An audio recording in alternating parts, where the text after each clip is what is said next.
discussed criminal justice reform issues, and I can only really give you the major issues we've discussed. We'll have to write a better report later on and submit it. But the first issue that we were concerned was the culture change in the whole system, and that it needs to be data collected state by state so that we know who actually is in the system, who is in prison, information on gender, race, number of children that women have. There is no uniformity in this, and so the first thing we need to do is have better data so that decisions can be made based on data. The next thing is a selection of people who work in the criminal justice system, particularly correction officers and police officers. There has to be some concern about the characteristics of the people that are going into those professions, and they need to be people who want to work with people as human beings and to help them to become better people. There should be training on how to work with people. That the purpose of prison is really rehabilitation, not punishment. And people need to do this so that they can improve during their time in prison. So there needs to be this training in the beginning when they first take on a job working with people in prison. But then there needs to be annual repeated training sessions to remind people of how to work with people in prison. The second thing is we need a law ending solitary confinement. And as we heard today, one of the main reasons why people are in solitary confinement is because they have mental illness. So the law needs to include mental illness treatment for people in prison, so that there would be no need then to even consider solitary confinement. And certainly that law that apparently someone said is an international UN law, only 15 days maximum solitary confinement, that definitely needs to be passed in New York and elsewhere. The next thing is parole. The decision to place someone on parole needs to be based not on the crime they committed, but on their current state. What have they done to rehabilitate themselves and improve themselves while they are in prison, and are they any longer a risk to public safety? People making those decisions really can't be prosecutors. They have to be the people who can work with people and understand their current status. Could they be released without any danger to public safety? Then a compassionate release for people with illness. Again, when someone is diagnosed with some kind of a terminal illness, they should be considered to be released from prison, and it's not that prosecutors, again, should be making the decision, but the doctors and the social workers who are concerned with them. The other thing then about the age. At age 55, we're trying to have everyone, or there be consideration of parole for everyone at age 55. Again, based on considering the current condition of the person. How have they been? Are they any longer a danger to public safety, or have they rehabilitated themselves so that they can certainly live in the community? Sentencing. Again, we were saying something about it needs to be sentencing laws, but help me. You were the one to talk about data collection. Huh? The data, a collection of data. We wanted to data collection to determine the length of the sentences should be, as opposed to what they are now. I think we talked a little bit about the collection of data to inform who is sentenced. Like who's currently in prison, but in terms of sentencing, that it shouldn't be based off of a emotion, which is what it most usually is. It's often looks like, okay, this person committed this offense. The victim feels this Okay. way.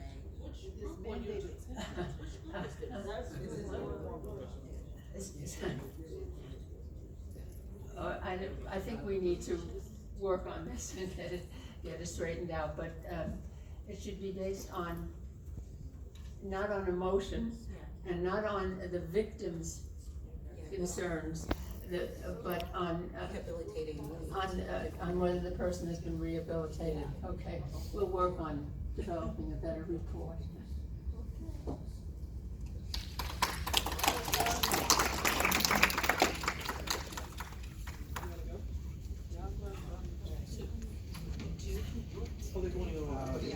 Do a joint presentation? Yes. Because we want to No, I represent believe all that the number- generations. Number 2. That's really fun. Am I correct in thinking that group 2 and 5 are merged? Yes. And so we have 2 and 5 are merged and the generations are represented.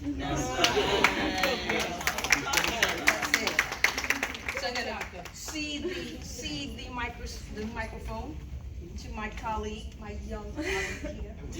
Good afternoon. My name is Shaka Laguerre. I am a lawyer, previously worked for the UN in Europe and Africa, so I'm very excited to be here. So broadly speaking, we discussed education, community representation and control of the agenda, and resources to facilitate the continuing challenges.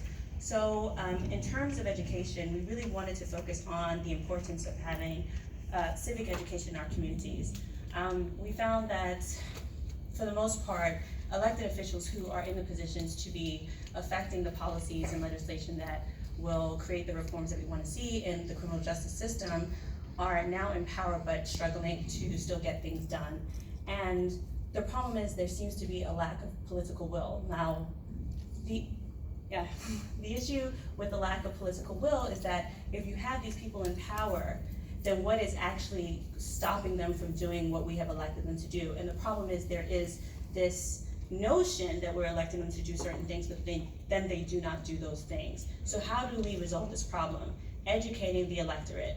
We do have communities of people that are either less educated or uneducated about the issues and the nuances around these issues. And they continue to vote on the basis of things like emotion or some kind of connection to that person's ethnicity. So we wanted to create nonprofit organizations which would be funded by the legislature.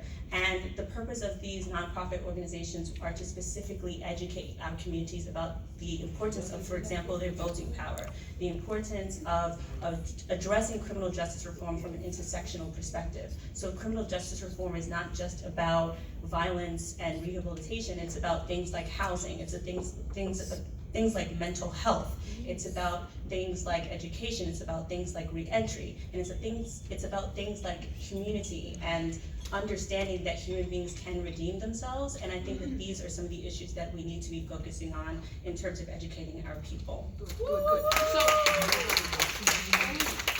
So we identified 3 specific concerns, but of course they dovetail with these broad considerations that she's identified. So the first is the impact of police and prosecutorial misconduct as we move through the criminal justice system. And my bill did not get passed. Okay. Both with respect to brutality, testilying, and as we see in the Central Park 5 case, the approval and the sanctioning of narratives of guilt which are based on lies, right? There's exculpatory evidence there, and yet a prosecutor is free to move forward with a narrative at odds with clear evidence exculpating defendant. So, some of the recommendations was that we educate and empower our communities about the responsibility of our police and our prosecutors to tell the truth. The Constitution requires it. Morality demands it. The other thing is that we insist on diversity in the judiciary, both with respect to race and age and experience, because all of that matters. I'm from a different generation. My idea of the strategies and the paradigms are very different than hers. and we need to hear her voice as well. And just one practical addition, the Assembly currently has a subcommittee on diversity in the law, and the Senate does not. And I actually just spoke to a senator literally saying you must create this. I think if we don't have diversity in the legal profession, all the reforms that we talk about will literally be for naught and nothing will get done. That's right, because in many ways, it's the judges and the legislatures who make the critical decisions, who review motions to dismiss and hold people's feet to the fire. So if the decisions are not made by the right folks, then the atrocities continue. So that was one of the concerns we had. One other specific concern we had was the impact of and the challenges facing elder parole denials, the denials in that context. And again, a key was education, requiring perhaps a commission. Yes, I think there should be a commission that studies the actual cost of keeping individuals out of their communities for the length of time that they're being kept out of their communities. There also needs to be a cost in terms of the cost of keeping those people in prisons and jails, and the greater cost that we have to our society of language lives literally dying in prison. And I think that the problem is that there's so much miseducation around this idea of rehabilitation and redemption and the very principles that are supposed to be underpinning the criminal justice system. And until we start to really set the facts and the information on the table through some kind of study, we will continue to have these conversations that are based on asymmetrical information or lack of knowledge. And arising out of that, we talked about a community-based commission to facilitate reentry, not unlike the Office of Returning Citizen, which is an organization or government entity that exists in DC. But and we also surfaced this question of language. Language is awfully powerful, and when we talk about returning citizens and formally incarcerated people, it's very different than talking about inmates. We have to be very careful about how we frame our issues and what language we select to describe ourselves and our movements and our goals. And just quickly on that point as well, around language and the conceptual frameworks that we use, I think the conversations we have around law enforcement, police officers, and any type of government or law enforcement official generally is really problematic. We can't venerate people and actually give them a higher valuation in terms of their life and their dignity simply because they are a police officer or a prosecutor, and therefore have conversations where we seem to degrade the lives of the people that are incarcerated and the communities that they come from. And we take that into account, recognizing that we are propagandized. Law and Order has had a 25-year, 30-year run, right? Chicago PD has had a run, right? And the blacks there don't cry. Only the white folks on those shows cry, right? Because we're hard. But we demonize communities both directly and through propaganda. And this has historically been done since the time of slavery, and we continue to see these types of linguistic frameworks and narratives being perpetuated. And it's for our elected officials when they're at the table, speaking with the unions, speaking with the PBA, to literally hold their feet to the fire and say, your life is not more important. Actually, you're here to serve us. You are here because our tax-paying dollars are putting you in this position. This is a position of privilege to be able to protect a life, and it's not a right for you to take that life when we give you that opportunity. And our third and final specific concern, but of course it crosses all of these broad concerns, is how do we reframe our understanding of what factors should be considered in deciding whether or not an incarcerated person should be released. Right now, the language is overbroad, it's vague, and we proposed that some of the factors that should be taken into account are rehabilitation, and it should be a primary factor, transformation, the incapacity of the criminal justice system to manage people who are ill, who are suffering. They shouldn't have to stay in that environment. It should be a specific factor weighing into the decision whether or not to release. Institutional history, of course, and in a non-elitist nod, everybody doesn't have to have a degree. There should be other considerations that the board takes into account when deciding whether or not folks should come out, not merely whether they, belong with us at the bar. Because other people do really other extraordinary good things, and that deserves acknowledgement. Anything else? That is all. Oh, Thank you.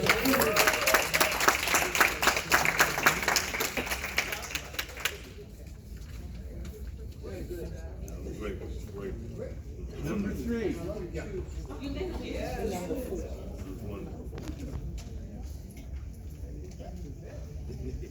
Hi, Aiden Scrower from the Brennan Center. Our issue was mass incarceration, so as you can imagine, we had very little to talk about. No, we had a long conversation, came up with many areas of concern, so many that I'm going to speak to some of them, and my colleagues Remy and David are going to speak to some others. In the interest of conserving time, I'm going to go very briefly through it and then turn it over to y'all.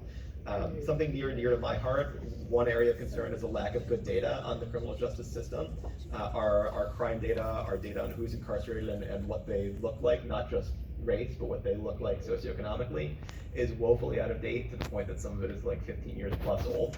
To be able to make a good case for decarceration to people who are swayed by evidence, which is not everyone, we need data so that we can make that case. So we want to continue a recommendation that was in the last report, we believe, about having better data disaggregated by socioeconomic well-being, race, and other salient factors like that for criminal justice.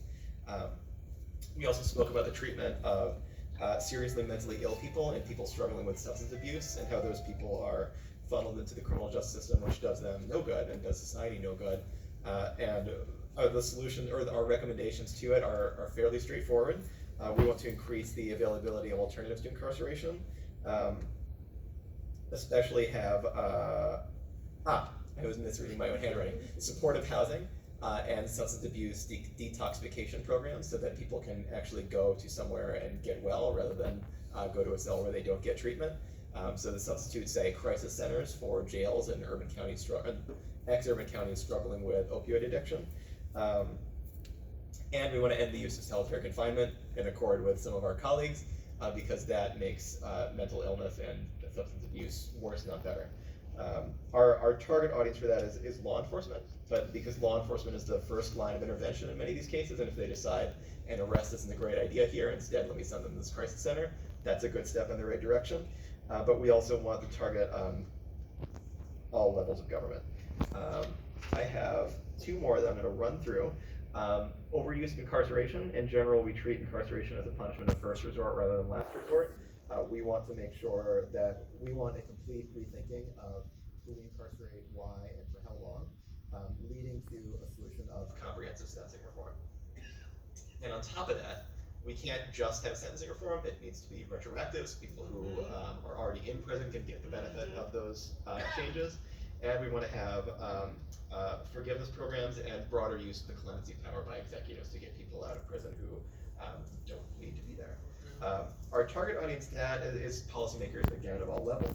And last, but certainly not least, we want to talk about, or one of our concerns is racial bias at all levels. As to recommendations, some of the things that I've already talked about would go a long way toward eliminating racial bias, but it wouldn't go all of the way. We want to, our recommendation here is eliminate racial bias in policing and judging, as well as every other point in the criminal justice system that leads to the overrepresentation of people of color. Our audience for that, we want to aim a little broader. We want to target not just people who make nominating decisions, and those are executives. We want to target civil society and the media and the United Nations to have a broader nationwide buy-in on the problem of getting people who look like the community making decisions about the community. And I actually glossed over one point. One thing we want to make sure of when we talk about overuse of incarceration and lack of good data is there's a rise in incarceration in ex-urban communities, affecting people who are struggling with drug addiction, and those are people of all colors. Incarceration for ex-urban whites are actually growing because of the opioid epidemic. So we want data on that, and we want to make sure that community is engaged in the effort toward decarceration. I apologize for the debater speech. Remy. Thank you very much. So it kind of summed up most of what we discussed in our group, and there will not be need for repeating, but the two concerns that I had was the social inequality of the criminal justice system in the United States and the treatment of prisoners or those who are incarcerated. And most times you tend to find that the way arrests are made in many communities, besides being arrested physically, is different from, the treatment of the act of being arrested or proceeding to arrest a person. And if we find out that in many communities of color, there's usually use of force more than in other communities, which one, is a major concern, and it's a human rights concern. It's a human rights issue, and the recommendation would be to target maybe other civil society organizations, the justice system, policymakers, to make recommendations to the United Nations that human rights concerns globally, and more so being right here in the United States, that many people of color, before the arrest is made, the treatment of even the thought of the target of a person that is going to be arrested, it's a human rights violation on its own. And for those who are already arrested and in prison, we also know that the numbers do not add up, given the population of people of color in this country. The numbers in prison, if we have a community that is about maybe 30% or so of the population, and one that is 70% of the population, the 30% are 70% in prison or more, and the population of the 70% are less than the 30% in prison for similar or the same types of crimes. And another concern would be the Fair Sentencing Act that was passed in 2010.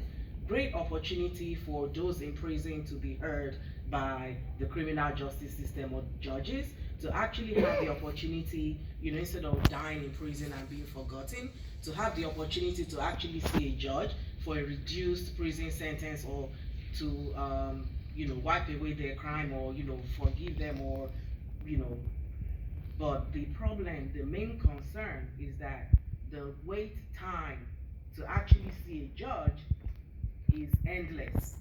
You see, because if you have a 10-20 year sentence and you have to wait for another 10 years to see a judge, because so many people are in prison, and then by the time you get to see a judge, it's almost time for you to be out of prison. So we have to find mechanisms or ways for the U.S. criminal justice system to actually be accurate in the way that sentences are committed on people. The opportunity to be heard, who goes first based on the number of years left or the crime committed, and what interval during their sentencing do they have the human rights opportunity to actually be able to see a judge. So these are all concerns that we believe that there should be forgiveness programs to start with, and there should be forgiveness programs in terms of the type of crime. If it's a lesser crime, a person with a lesser crime should not sit in prison because of their color or race, than a person of another race who commits some, a lesser crime or the same number of, the same type of crime. So recommendation will be, forgiveness program or clemency program, like my colleague mentioned. Opportunities to actually educate the mind of people of color who are, many of these people are hopeless, in the sense that the only thing there for me is, fast lane or a crime that, it's endless, intergenerational crime anyway. What's out there for me? Why vote? Why go to school? Why work? Why do this? And if I even work, I see myself as a lesser human being. So there should be, orientation, like an education program. I don't know exactly what it's gonna be. I don't know if it's civic education or, racial education, but some sort of awareness program. I don't know if it's mental health education, but something that awares and orients a person to their environment, instead of them being in oblivious, forever. Because many people in, communities of color have lost hope as human beings, even if they have the opportunity to work, to earn income, to be acknowledged. They're still hopeless in the mind. And just to add something, Obama being president had nothing to, 400, 500 years or whatever does not add up to 8 years. I mean, you can't change, anything in 8 years. So it's just a media perception. It's a starting point, for people to be aware and reoriented into maybe their own mindset before even saying reorient yourselves into the community. So these are my recommendations. Thank you. So, hi everybody, I'm David Udell of the National Center for Access to Justice. We're based at Fordham Law School. I'm going to speak about one issue, which is that the civil justice system is not working, and it's pushing people into incarceration. That's the concern. I'm going to speak about it in a little bit more detail. So civil justice system failure, and we're talking about things like evictions, foreclosures, debt collection, domestic violence, benefits denials, health coverage. The civil justice system failure is pushing people unjustly into homelessness, isolation, unemployment, greater debt, and that in turn is pushing people into jails and prisons. We have the same kinds of problems with racial bias, lack of counsel being competent, error growing out of the system, just a lack of knowledge of people's rights, and bad laws and weak enforcement that is having these consequences on people's lives. We recommend making civil justice reform the next front in the criminal justice mass incarceration reform movement. I should say making it a next front in that very comprehensive movement about which my colleagues have spoken. We want to increase data tracking of civil justice system policies, outcomes, and life consequences. There's hardly any data. We know that it's not great on the criminal side, even worse on the civil side.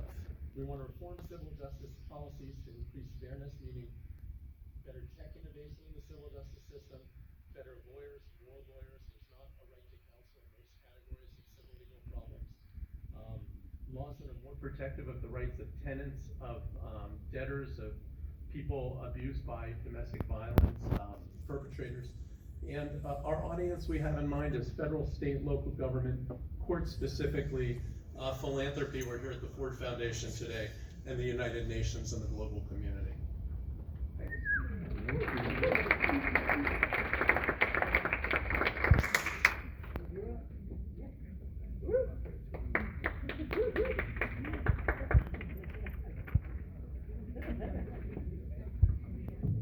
Hi everyone, good afternoon.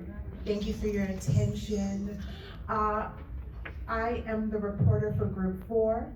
Our issue, we discussed we're very excited, Chris. We discussed 3 broad issues as it relates to women and families. Our first topic was health, and more specifically mental health. And the points that we addressed were mental health services need to be trauma informed due to many issues we have as people of color, specifically Black people with PTSD from slavery. We discussed that mental health needs to be strength-based and not pathology-based. And we also discussed how the system manipulates us for economic reasons. We discussed men being in the home prevents women from maintaining their public assistance. We also discussed Black maternal mortality rates in the United States. Our rates are higher than any other developed country. We suffer from weathering due to the sociological stress that we encounter each day. We also discussed preventive care, that we need to implement wraparound services to keep our families together and prevent our children from ending up in foster care or in the prison system. And we also discussed immunizations as part of preventive care and how immunizations are an issue for people who want to homeschool their children. Our second issue that we discussed was the increasing incarceration of Black girls. Girls are going to prison at higher rates, and is the sentencing harsher for Black girls, and many of Black girls are being used as mules. We didn't really explore that deeply, but that was our second topic. And our last topic that engendered a lot of conversation was, do women of color have the skill set to thrive? We discussed barriers to success, and one of those barriers we mentioned was cognitive dissonance. We got an amen on the cognitive dissonance. Are we hampered because of the cultural differences? Do we not have the skill sets to succeed because we simply don't know what we don't know? We need to develop networks that are intentional, inclusive, accessible, and sustainable to elevate each other economically and socially. And lastly, we're piggybacking on Shaka's point about we need to educate our electorate and get them involved in policy and pushing policies that affect us and not be focused on the personality of the politician. So in essence, we discussed healthcare, incarceration of women, and skill sets to thrive. Thank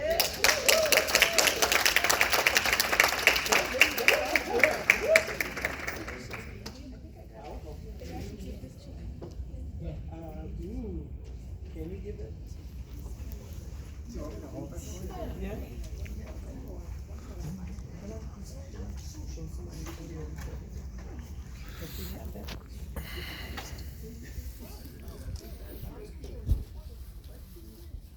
Oh. Hi, I'm an educator. Oh, okay.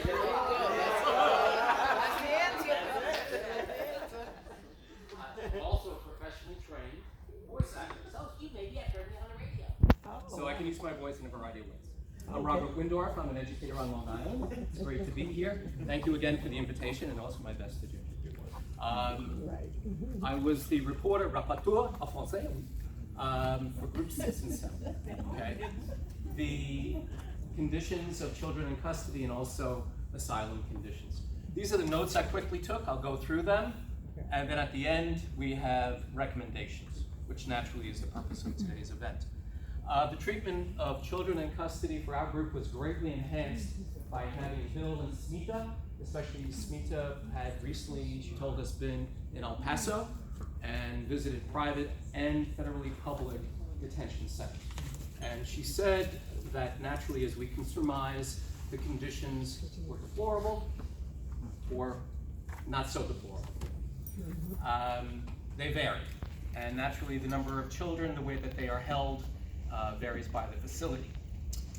It is, unfortunately, a very hostile environment, and as we heard earlier today, the children could be sponsored by an individual, family member, or otherwise, for the hope of some type of release, but as Smita told us that a full array of documentation would have to be presented by that sponsor, which sometimes puts that adult at risk, himself or herself.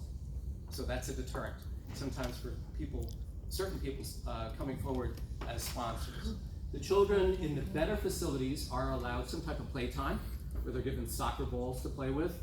They are also allowed to have English language classes, but that's under the best conditions. And the one thing that we didn't hear about from her, which I was just wondering about, was what about their nutrition? And what about the safety of the children? As I said, the federal and private centers can both be unsatisfactory. What I found surprising, I think as some other folks in our group did find surprising, was that some children have been abducted, while others have been adopted and put into foster care. The big problem is that the system is not standardized, either it be public or private. The Office of the Refugee Resettlement, as we heard earlier, provides health care and mental health care, but may not be ongoing. It varies, here again, depending upon who oversees each of these centers. In many cases, the children and the parent can't be located. As we read in the media every day, there are thousands and thousands, and unfortunately, the number is growing of individuals who are missing. Separation is a very broad issue. As we've heard from the other presenters today, the traumatized are incarcerated. Some of the facilities supposedly were created as deterrents. So people wouldn't continue to say, hey, if I can cross the border, maybe I can have some type of enjoyment of freedom in the United States. people have been put, as we've read in the media and heard otherwise, into ice boxes in Texas, and then moved from there into dog cages. The Cornell Medical School, this is something that Bill had mentioned. Was it Bill or someone else? Someone correct me on that. 76% of children in these detention centers and other types of asylum lockups are suffering from psychological effects and trauma. It's a very high number, obviously. Questioning of the children, as we also heard earlier today, reinforces those elements of trauma, and the first 48 hours are vital for these people. And also, as we had heard, the reported and existing conditions could be human rights violations. We are a country of irony. We have three systems that are supposed to be rooted in the system of checks and balances. But as we also heard earlier, the executive branch is now violating the independence of those checks and balances by having immigration attorneys under that form of government where it should be independent. The administration's anti-immigration posture is against human rights, and deportation focus versus a justice for immigration policy is what's going on. So here are our recommendations. To seek alternatives to detention. More attorneys are needed for immigration, for the immigrants. Due process is truly needed. More judges who can be independent are needed. The existing system does not promote independence. And naturally there is a very strong element of partisan resistance to any type of true immigration reform going on. The United States must take honest review of immigration policies. But appropriations, as we heard also earlier today, for Central American reform efforts have been withdrawn. We need to support our southern neighbors. And finally, our country needs broader asylum laws. Right now, the existing laws don't directly protect the victims of gang violence. And if you live here in the New York area, as you've especially heard, where I come from on Long Island, gang violence is only increasing.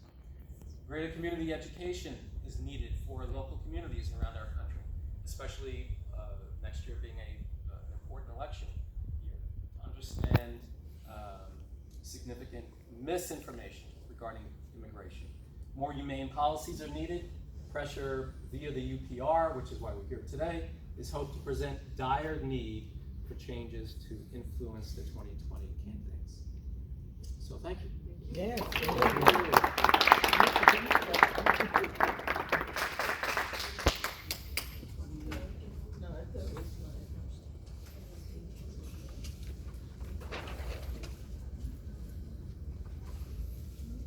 Now, this is definitely the wrap-up of a wonderful session this afternoon. I would like to see if there's any comment or question that somebody would like to raise in relation to the issues. Ruth? I have two questions. One, There are mics here. oh, yeah. I need a mic. Soft-spoken. Yes, so gentle. Okay, I had a question earlier there, it's somewhat of a comment too. In 2 and 5's presentation, you talked about a commission that needed to be developed